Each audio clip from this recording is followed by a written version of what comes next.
Welcome to Criminal Currents, the podcast where we dive deep into the darkest corners of true crime history. I'm Brian, and today we're telling the story of how one of America's most infamous serial killers, Ted Bundy, was finally caught.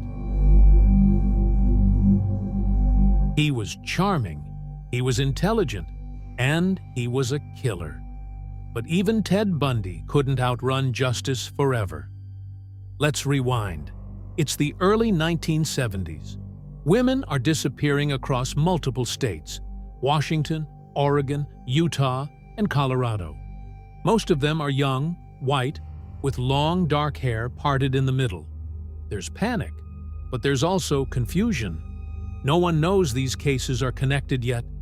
The killer leaves almost nothing behind, but behind the scenes, Bundy is already evolving, perfecting a horrifying routine. He lures victims by faking injuries, asking for help, and then abducting them. In many cases, they're never seen again. Now, Bundy doesn't just kill. He manipulates. He moves around. He changes names, locations, cars. He studies law enforcement, even takes criminal justice courses. But eventually, he makes mistakes. 1975. Bundy is living in Salt Lake City, Utah. He's gotten sloppy. One night in August, a police officer named Bob Hayward notices a suspicious tan Volkswagen Beetle cruising around a neighborhood known for recent break-ins. When Hayward tries to stop him, Bundy speeds away. The chase is short, and Bundy is caught. Inside the car, a ski mask, an ice pick, handcuffs, rope, and a crowbar. Bundy says he's just carrying tools. But police know better. While there's not enough to arrest him for murder yet, suspicions are rising. In the following weeks, Bundy is placed under surveillance. Detectives start connecting dots. Witnesses from earlier abductions remember a man named Ted with a Volkswagen. Things are tightening. Then, in March 1976, Bundy is convicted. Not for murder, but for kidnapping Carol Duranch, one of the few women to escape him. He's sentenced to 15 years. You'd think that would be the end. But not for Ted Bundy.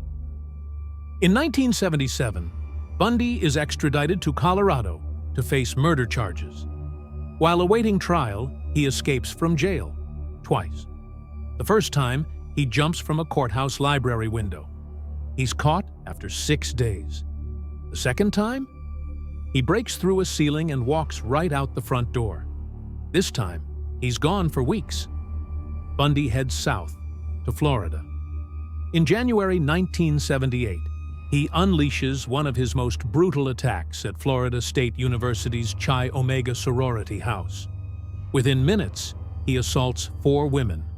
2 of them, Lisa Levy and Margaret Bowman, are killed. Just a few weeks later, Bundy murders 12-year-old Kimberly Leach. This is his last known victim, but his days on the run are numbered. February 15, 1978. A Pensacola police officer named David Lee spots a suspicious vehicle. When he pulls it over, Bundy gives a fake ID and suddenly takes off. After a brief struggle, Lee arrests him. Bundy says, "I wish you had killed me." He knows it's over. The car is stolen, and inside, police find multiple IDs from Bundy's victims and evidence tying him to the Chi Omega murders. It takes years to bring him fully to justice. He's tried, convicted, and sentenced to death. Bundy tries to delay his execution with confessions, finally admitting to over 30 murders. But many believe the real number is higher. On January 24, 1989, Ted Bundy is executed in the electric chair at Florida State Prison. Ted Bundy wanted to be seen as the smartest guy in the room, the charming law student, the innocent man wrongly accused. But in the end, he was a monster brought down by the same thing that eventually trips up most serial killers: arrogance, evidence, and relentless police work. If there's one thing Bundy's case reminds us, it's this: even the most elusive killers leave a trail. You just have to follow it far enough. If you enjoyed today's story, subscribe, leave a review, and check out our other upcoming episodes for more true crime deep dives. Until next time, stay curious, stay cautious,